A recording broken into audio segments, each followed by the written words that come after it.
स्वागत वंदन अभिनंदन, कैसे हैं आप लोग। आशा करता हूं कि बहुत अच्छे होंगे। सबसे पहले गणेश चतुर्थी की बहुत बहुत शुभकामनाएं और मैं प्रे करूंगा भगवान से कि आप सब लोग स्वस्थ रहो, खुश रहो, मस्त रहो। देखो सबसे इंपॉर्टेंट बात, मंडे की मार्केट को लेके थोड़ा काफी लोग टेंशन में है कि मंडे की मार्केट को क्या हो सकता है, कितना इन्वेस्ट करना बहुत जरूरी है, कौन कौन सेक्टर से हमें बच के रहना चाहिए और कौन कौन से सेक्टर में थोड़ा सा बुलिश हो सकते हैं। तो आज की सिचुएशन बताने वाला हूं वीडियो। और इंपॉर्टेंट है कि जो रेट कट को लेकर लगातार बात चल रही है, पावेल साहब ने कहा है कि रेट कट तो होगा अमेरिका में, उसके कारण अगेन मार्केट में करेक्शन देखने को मिल सकता है। तो हमें क्या करना होगा यार, हमने काफी इन्वेस्टमेंट कर ली है, अब इसके बाद क्या टारगेट रखना होगा इसके बारे में बात करेंगे और सबसे लास्ट में आपके प्यारे प्यारे क्वेश्चन लेने की कोशिश करूंगा। सो स्टार्ट करते हैं। सबसे पहले कि जो बात आई है निकल के कि डाउ जोन्स लगातार गिरावट हुई, अमेरिकन बाजार में लगातार गिरावट चल रही है, जो एक खतरे का निशान हो सकता है। एज इन्वेस्टर बहुत सारी चीजें यहां आपको नहीं करना है, ध्यान रखना, क्योंकि इंपैक्ट क्या होगा, इमोशनल में आके कुछ डिसीजन आप करोगे, बाद में फिर रिग्रेट फील हो सकता है। तो मैं इंपॉर्टेंट बताने वाला हूं किन बातों का आपको ध्यान रखना है और यस, कैश को लेके आपको क्या इंपॉर्टेंट रणनीति अपनानी होगी, इसके बारे में बात करेंगे।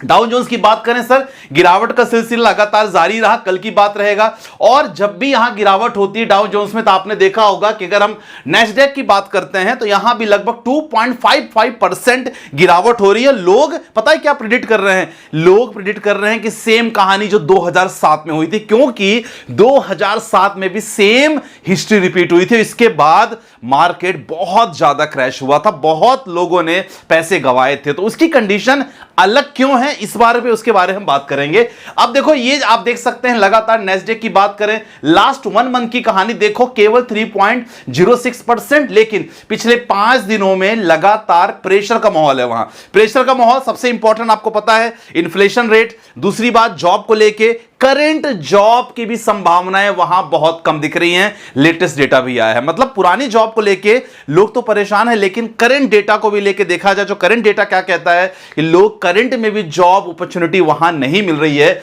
जो ये प्रॉब्लम क्रिएट हो सकता है। अब अगर हमारे भारत की बात करें, देखो हमारे इंडिया के टॉप 50 कंपनी की बात करें, यहां भी गिरावट का सिलसिला पिछले 5 दिनों की बात करें, लगातार कमजोरी बनी रही। लेकिन एक चीज आपको मैं बताना चाहूंगा, निफ्टी 50 की अगर बात करें, पिछले 5 सालों का रेट देखो, पिछले 5 सालों में आपको कितना परसेंट रिटर्न दिया है, 127%। मतलब देखा जाए तो अगर आप निफ्टी 50 में इन्वेस्ट किए होते तो आज मोर देन 20% इन आपको रिटर्न जरूर मिलता। अब बात करें पिछले 1 सालों से, 1 सालों में आपको 25% का रिटर्न मिल चुका है। आप यहां देख के मुझे बताओ, क्या यह पैनिक वाला माहौल है? आपको लगे अरे सर 25, अगर हम बात करें पिछले 5 सालों में तो बिल्कुल करेक्ट आ रहा है। तो मुझे नहीं लगता जो लोग पैनिक हो रहे हैं, यहां कोई पैनिक वाला माहौल है। मार्केट खुद को करेक्ट कर रहा है, थोड़ी बहुत करेक्शन यहां बहुत जरूरी है। खुद देखो ना यार, पिछले 5 सालों में रिटर्न 127%, 1 सालों में जितनी भी गिरावट आई आपको 25% निफ्टी 50 ने दिया है।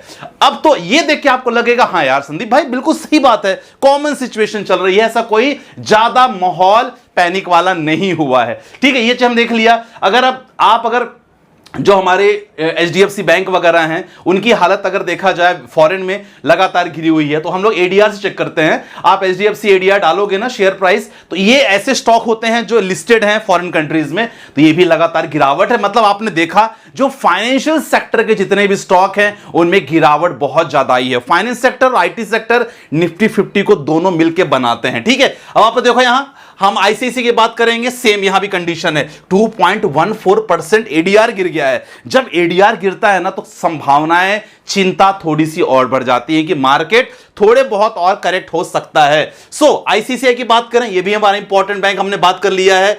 अब देखो अगर आप बात करें कि फ्यूचर्स के बारे में बात करेंगे, ठीक है, डाउन्स कंटिन्यू का फ्यूचर्स अगर देखा जाए तो सर फ्यूचर्स भी लगातार अभी निगेटिव आया है। तो ये चीज हमने देख लिया कि माहौल थोड़ा सा ऐसा है कि यहां हमें अपने कैश बचा के रखना है। अब कंडीशन क्या देखो, कंडीशन इंपॉर्टेंट ये है, ये आपके निफ्टी 50 के टोटल क्या है, इंडाइसेस हैं। ध्यान समझना, क्योंकि इसके माध्यम से आपको क्लियर पता चलने वाला है कि आपका अगला एक्शन क्या हो सकता है। देखो, हमने अभी जो हम गिरावट का सिलसिला देख रहे हैं, फाइनेंशियल्स एंड इंफॉर्मेशन टेक्नोलॉजी, ये दोनों ऐसे सेक्टर हैं जिसमें लगातार गिरावट है।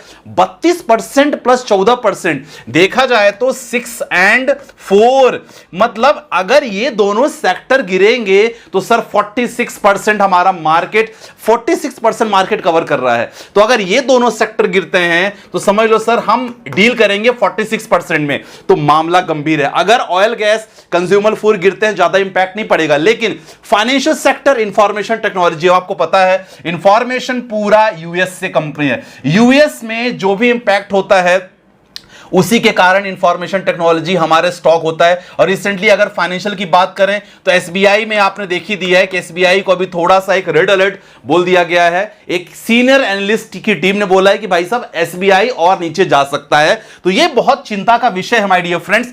अब ऐसी कंडीशन में देखो, रेट कट को लेकर लगातार बात चल रही है कि जो इंटरेस्ट रेट है उसको हम थोड़ा सा कम करेंगे। इससे क्या इंपैक्ट होता है पहले समझो। बैंक में अगर रेट ऑफ इंटरेस्ट कम होता है तो एक एज ए बिजनेसमैन क्या करता है, भाई हम ज्यादा से ज्यादा लोन लेंगे, करेक्ट होता है ना। अब ज्यादा से ज्यादा लोन लेगा मतलब इकोनॉमी में बूस्ट आएगा, लेकिन मार्केट अभी ये प्लान नहीं कर रहा है कि रेट कट होगा। आपको पता है share market all about sentiments. यहां इंपॉर्टेंट फैक्ट ये पड़ेगा कि अगर मार्केट को ये इंपैक्ट हो रहा है कि नहीं यार रेट कट नहीं होना चाहिए, तो कुछ समय बाद जब भी रेट कट लागू होगा सर, इससे क्या होगा, इससे मार्केट में करेक्शन जरूर होगा। 2007 में सेम सिचुएशन आई थी कि मार्केट में जब यूएस का जो रेट कट हुआ, इसके बाद मार्केट का इंपैक्ट हुआ, मार्केट गिरा। 2007 की बात है, लेकिन 2007 और 2024 की बात करें सर, बहुत डिफरेंस है। यहां लोग, अगर बात किया जाए लोगों के अंदर कितना पेशेंस लेवल है, लोग कितना नॉलेजफुल हो चुके हैं, दोनों में बहुत अंतर है।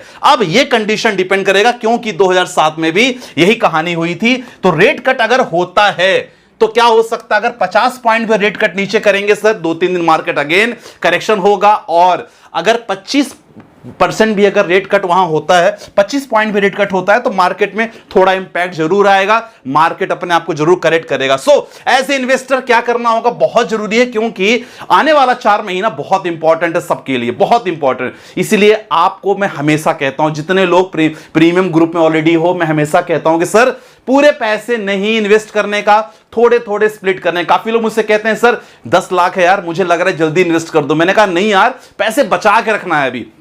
तो सबसे पहले ज्यादा एवरेजिंग बिल्कुल नहीं करना है। कुछ लोग कह रहे हैं सर स्टॉक नीचे गिर जाएगा या म्यूचुअल फंड नीचे गिर रहा है, लगातार एवरेजिंग करें। नहीं, थोड़ा सा एवरेजिंग करने से रुको, लेकिन इंपॉर्टेंट यह है कि जो अच्छे स्टॉक्स और अच्छे फंडामेंटल आपके पास फंड्स हैं, उसको हमेशा बचा के रखो, उसको सेल आउट करने की कोशिश नहीं करना है। मौका लगातार बनता रहेगा, इन्वेस्ट हमको लगातार करते रहना है। और ईटीएफ को लेकर लगातार मैं बात करता रहता हूं, वीडियोस मैंने बताया कि जब भी मार्केट में करेक्शन होता है, मैं लगातार मॉर्निंग में आपको बता देता हूं कि यार आज इस ईटीएफ में मान बन रहा है, आप इस ईटीएफ में यार निवेश कर सकते हो। तो अब इंपॉर्टेंट रहेगा कि आपको कैश बचा के रखना है, क्योंकि सिचुएशन आने वाले 4 से 5 महीनों में जरूर बनेगी जहां आप इंपैक्ट कर सकते हो। चलो आपके कुछ इंपॉर्टेंट क्वेश्चन लेके चलते हैं। अब क्वेश्चन में देखो, अंश भाई साहब हैं, किसी की आईडी है अंश के नाम से, म्यूचुअल फंड मत लो कोई, पैसा आपका वेल्थ बनेगी फंड मैनेजर की, आपकी नहीं। Learn and come directly the market. Sir अगर ऐसे आप कमेंट करोगे कि डायरेक्टली मार्केट में आओ, तो मार्केट में तो सबसे ज्यादा रिस्क है। आज जो लोग म्यूचुअल फंड को लेके आप ये सोच रहे हो कि म्यूचुअल फंड में पैसे नहीं बनते, सेम सिचुएशन कोविड में हुई थी। कोविड में म्यूचुअल फंड को लेके लोग डरे, लेकिन 2020 में जो लोग डर गए ना और म्यूचुअल फंड से निकल गए, आज 2023-24 में रो रहे हैं। क्यों रो रहे हैं? काश मैं पैसा नहीं निकाला होता। सर सिचुएशन आएगी यार, बहुत ही नॉर्मल है ये होना। ये आपका थोड़ा बहुत जो कल जैसे देखा जाए तो कल मेरा 25,000 कल लॉस में दिख रहा है मेरा, ठीक है ना, कोई दिक्कत नहीं। आज 25 है, कल 50 वहां प्लस होगा, ये चलता रहेगा। इंपॉर्टेंट ये है आप मार्केट में आपको बने रहो, और अगर आप ऐसे टेंशन में लोगे ना तो डेफिनेटली पैसे नहीं बना पाओगे। पूरा पेशेंस का गेम है। जो लोग हो बने रहो, मैं बार बार कहूंगा, कोई दिक्कत वाली बात नहीं है। कुछ लोग कहते हैं सर पीएसयू स्टॉक्स में क्या करें, आपने बोला था पीएसयू स्टॉक्स में, मैंने बोला था, आज भी कहता हूं, लेकिन मेरा टारगेट कम से कम 4 से 5 साल का टारगेट यहां है। मैं टारगेट साल 2 साल के लिए कोई भी सेक्टोरियल फंड में साल 2 साल का टारगेट मैंने कभी नहीं दिया है। आपको अगर अच्छे से वीडियो याद होगा देख लेना, नहीं तो मैं कमेंट भी में वीडियो की लिंक डाल दूंगा कि मैंने टारगेट क्या रखा था। तो इंपॉर्टेंट पॉइंट है कि आपको सोचना पड़ेगा कि आप कब इन्वेस्ट कब कर रहे हो। अगला क्वेश्चन है सर क्राइनेवस का क्वेश्चन है और इनका है सर 44 इयर्स ओल्ड है, investing 48,000 per month. Very good.